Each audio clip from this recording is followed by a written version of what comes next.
In the ancient Sumerian texts, it is Enlil who was strongly against the creation of human slaves. He believed it to be the fate of that mankind to be destroyed by the approaching calamity. He felt mankind was an unnatural abomination created for unethical purposes. Remember, in the biblical version, chapter 6 of Genesis, it is Yahweh who voices his unhappiness with mankind and makes the decision to wipe mankind off the face of the earth. In the tale's conclusion, as Ziasudra or Utnapishtim offers sacrifices on Mount Ararat, it is Enlil who is attracted by the pleasant smell of roasting meat and accepts the survival of mankind, forgives Enki for breaking his vow, and blesses Ziasudra and his wife. In Genesis, it is to Yahweh that Noah builds an altar and sacrifices animals on it, and it was Yahweh who smelled the pleasant aroma. Enlil, whose name means Lord of the Command, was leader of the Anunnaki who were on earth. It was a situation that corresponds to the statement in Psalms 97:9. For thou, O Yahweh, art supreme over the whole earth, most supreme art thou over all the Elohim. The elevation of Enlil to this status is described in the Atrahasis epic in the introductory verses. Prior to the mutiny of the gold-mining Anunnaki, Anu, their father, was the ruler, their commander was the hero Enlil. Their warrior was Ninurta, their provider was Marduk. They all clasped hands together, cast lots and divided. Anu ascended to heaven, the earth to Enlil was made subject. The bounded realm of the sea to princely Enki they had given. After Anu had gone up to heaven, Enki went down to the Abzu, southern Africa, where Homo sapiens was fashioned. After Anu, the ruler on Nibiru, returned to Nibiru after visiting Earth. It was Enlil who summoned and resided over the council of the great Anunnaki whenever major decisions had to be made. At various times of crucial decisions, such as to create the Adam, to divide the earth into 4 regions, to institute kingship as both buffer and liaison between the Anunnaki gods and mankind, as well as in times of crisis between the Anunnaki themselves, when their rivalries erupted into wars and even use of nuclear weapons. The Anunnaki decree the fates sat exchanging their counsels. Typical was the manner in which one discussion is described in part. Enki addressed to Enlil words of lauding. O one who is foremost among the brothers, bull of heaven, who the fate of mankind holds.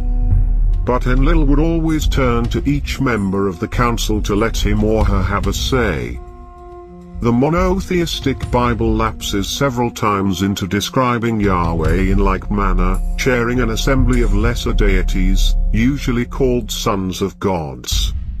The book of Job begins its tale of the suffering of a righteous man by describing how the test of his faith in God was the result of a suggestion made by Satan one day, when the sons of the Elohim came to present themselves before Yahweh. The Lord stands in the assembly of the gods, among the Elohim he judges, we read in Psalms 82:1. Give unto Yahweh, O sons of gods, give unto Yahweh glory and might. Psalms 29:1 stated, Bow to Yahweh, majestic in holiness. The requirement that even the sons of the gods bow to Yahweh paralleled the Sumerian description of the status of Enlil as the commander-in-chief.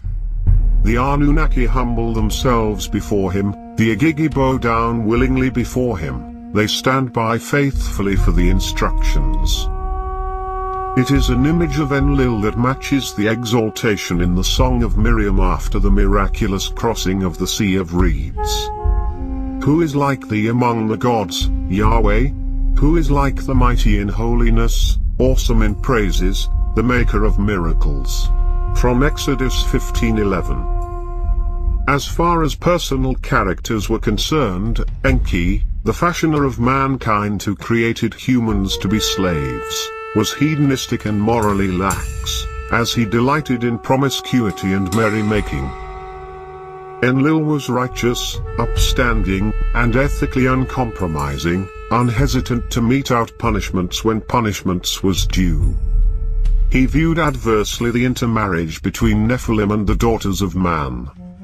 When the evils of mankind became overbearing, he was willing to see it perish by the deluge, as he perceived the morally deficient humans as being genetic abominations.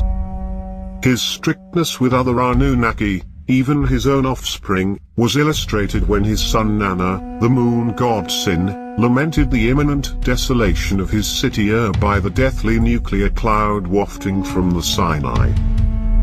Harshly Enlil told him, Ur was indeed granted kingship, but an everlasting reign it was not granted. Enlil's character had at the same time another side, a rewarding one. When the people carried out their tasks, when they were forthright and God-fearing, Enlil on his part saw to the needs of all, assured the lands and the people's well-being and prosperity. The Sumerians lovingly called him Father Enlil and Shepherd of the teeming multitudes. A hymn to Enlil, the All-Beneficent, stated that without him no cities would be built, no settlements founded, no stalls would be built, no sheepfolds erected, no king would be raised, no high priest born. The last statement recalled the fact that it was Enlil who had to approve the choice of kings, and by whom the line of priesthood extended from the sacred precinct of the cult center Nippur.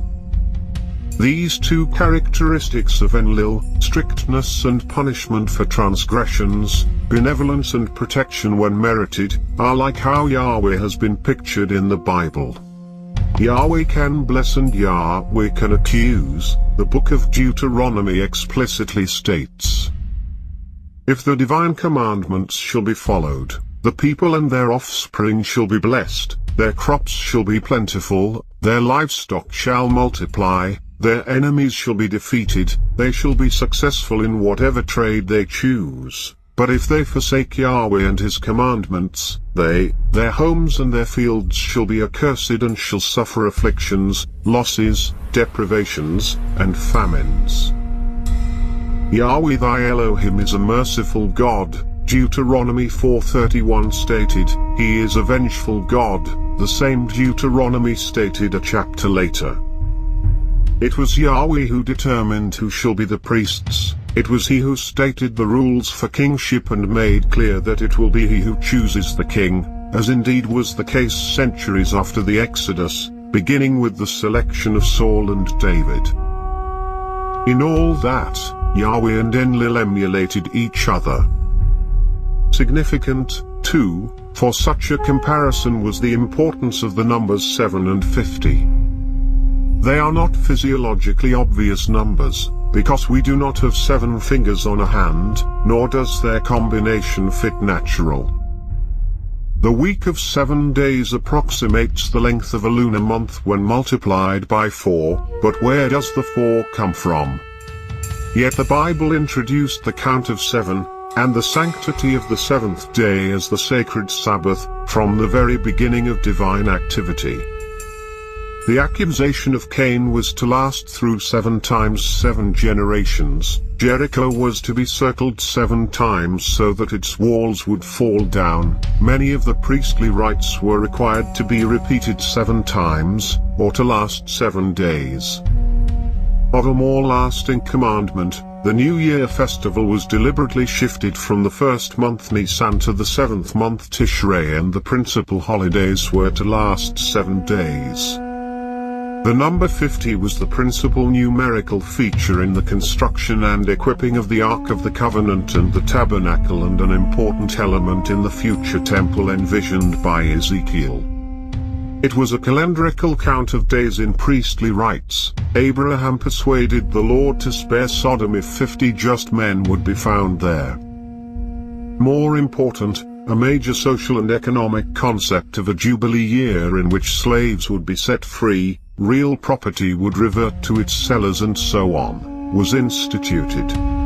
It was to be the 50th year, "Ye shall hallow the 50th year and proclaim freedom throughout the land," was the commandment in Leviticus chapter 25. Both numbers, 7 and 50, were associated in Mesopotamia with Enlil. The similarities between Yahweh and Enlil extend to other aspects. Though he might have been depicted on cylinder seals, he was by and large an unseen god. Ensconced in the innermost chambers of his cigarette or altogether away from Suma. In a telltale passage in the hymn to Enlil, the all-beneficent, it is thus said of him: "When in his awesomeness he decrees the fates, no god dares look at him, only to his exalted emissary, Nusku, the command, the word that is in his heart, does he make known. No man can see me and live," Yahweh told Moses in a similar vein, and his words and commandments were known through emissaries and prophets. Abraham's forefathers were Enlilites, their god was Enlil. Yahweh's chosen people were the ones who were already worshipping him. Enlil, the wisest of the gods, simply reinvented himself as Yahweh for mankind's benefit. This of course was after he tried to kill us.